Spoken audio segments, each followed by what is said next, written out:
قبرستان جانے کا سنت طریقہ سیکھنا ہے۔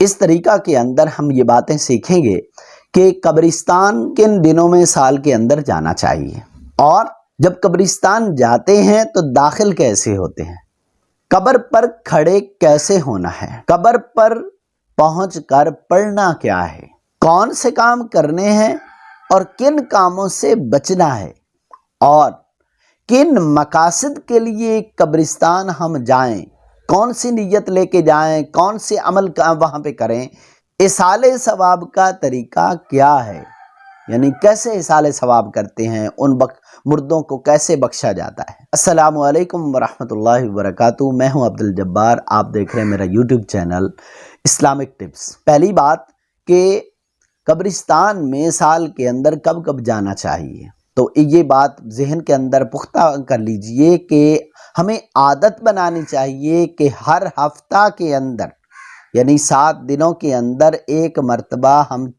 قبرستان ضرور جایا کریں، کیونکہ نبی پاک صلی اللہ علیہ وسلم نے فرمایا كُنْتُ نَهَيْتُكُمْ عَنْ زِيَارَةِ الْقُبُورِ فَزُورُوهَا فَإِنَّهَا تُزَهِّدُ فِي الدُّنْيَا وَتُذَكِّرُ الْآخِرَةَ۔ حضور نے فرمایا کہ پہلے میں تمہیں قبروں کی زیارت سے منع فرمایا کرتا تھا، وجہ یہی کئی وجوہات تھیں، اس وقت مشرکین کی قبریں تھیں اور کئی وجوہات تھیں جس کی بنا پہ منع کیا۔ اب کیا فرمایا، فَزُورُوهَا، اب زیارت کیا کرو، مردوں عورتوں سب کو کہا گیا۔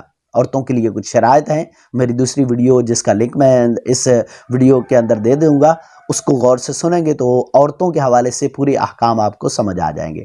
تو عورتیں بھی جائیں، مرد بھی جائیں، عورتیں شرائط کے ساتھ جائیں تو جانا چاہیے، ہفتے کے اندر ایک مرتبہ ضرور جانا چاہیے۔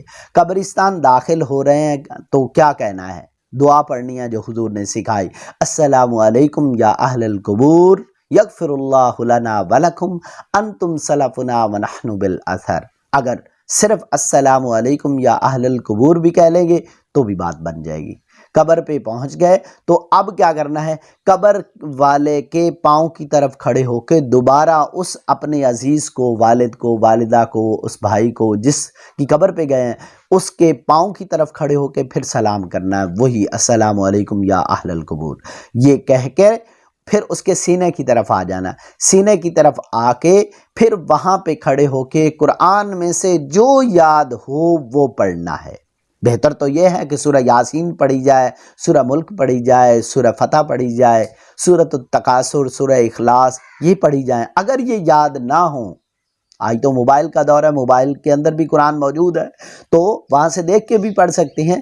اگر یہ سہولت میسر نہ ہو تو قرآن میں سے جو یاد ہو وہ پڑھ سکتے ہیں۔ قبرستان داخل ہوئے، اس کے بعد کن چیزوں کا خیال رکھنا چاہیے کہ کون سے ایسے کام ہیں جن سے ہمیں بچنا چاہیے۔ ایک تو ہے قبروں پہ بیٹھنا نہیں چاہیے، قبروں کے اوپر پاؤں نہیں رکھنا چاہیے، قبروں کے ساتھ ٹیک نہیں لگانا چاہیے، اور اسی طرح قبروں کو روندنا نہیں چاہیے، یعنی قبروں کے اوپر سے گزرنا نہیں چاہیے، اور وہاں پر کھانا پینا اور فضول قسم کی باتیں کرنا یہ قبرستان کے آداب کے خلاف ہے۔ قبرستان وقف کی جگہ ہے، اور وقف کا مطلب ہوتا ہے اللہ کے حوالے کر دی، وہ اللہ کی چیز ہے۔ اب اس کو نقصان کسی اعتبار سے بھی پہنچانا وقف کی چیز کو، مساجد بھی وقف ہوتی ہیں، قبرستان بھی وقف ہوتا ہے، اور بھی کئی چیزیں ہیں جو اللہ کے حوالے ہم کر دیتے ہیں، اس کو نقصان نہیں پہنچانا چاہیے۔ جیسے عمومی طور پہ قبرستان میں ہم دیکھتے ہیں کہ قبرستان کے درختوں کی ٹہنیاں توڑ توڑ کے ہم قبروں پہ پھینک رہے ہوتے ہیں۔ اگر ٹہنیاں پھینکنی ہیں، آپ کا جذبہ ہے، شوق ہے ٹہنی رکھنے کا، ٹہنی گاڑنے کا، تو آپ کیا کریں گے کہ آپ گھر سے لے کے آئیں یا کسی کے ساتھ والے کھیت سے لے کے آئیں، قبرستان کے درختوں کی ٹہنیاں نہ توڑیں۔ اور یا اللہ کے مزارات پر جانے کا ادب یہ ہے کہ وہاں پہ کھڑے ہو کے دعا مانگنی ہے، لیکن ہاتھ اٹھائے بغیر مانگی جائے۔ اس کے اندر حکمت علماء کرام نے یہ بتائی کہ بدگمانی سے بندہ بچ جائے گا، کہ لوگ یہ نہ سمجھیں کہ یہ غیر اللہ سے مانگ رہا ہے، اس اللہ کے ولی، اللہ کے مقرب بندے سے مانگ رہا ہے، بلکہ اللہ سے ہی مانگ رہا ہے۔ تو ہاتھ اٹھائے بغیر ہی وہاں پہ دعا کرنی چاہیے۔ اصالِ ثواب کا طریقہ یہ ہے کہ ہم نے جو کچھ پڑھا ہوتا ہے، قبر پہ ہم پہنچے، سینے کی طرف کھڑے ہو کے جو کچھ ہم نے پڑھا، اب کیا کرنا ہے؟ اب ہاتھ اٹھائے، قبلے کی رخ اپنا چہرہ کیا تاکہ اس بدگمانی سے بچ جائیں کہ غیر اللہ سے مانگ رہا ہے۔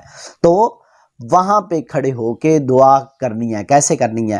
درود شریف پڑھا، الحمد شریف پڑھی، اس کے بعد قل هو اللہ احد پڑھا، اور اس کے بعد وہاں پہ مدفون جتنے قبر والے ہیں ان کے لیے دعائے مغفرت، اور جو خاص طور پہ جس عزیز کی قبر پہ گئے اس کے لیے بخشش کی دعا کرنا، یہ ایصال ثواب ہے۔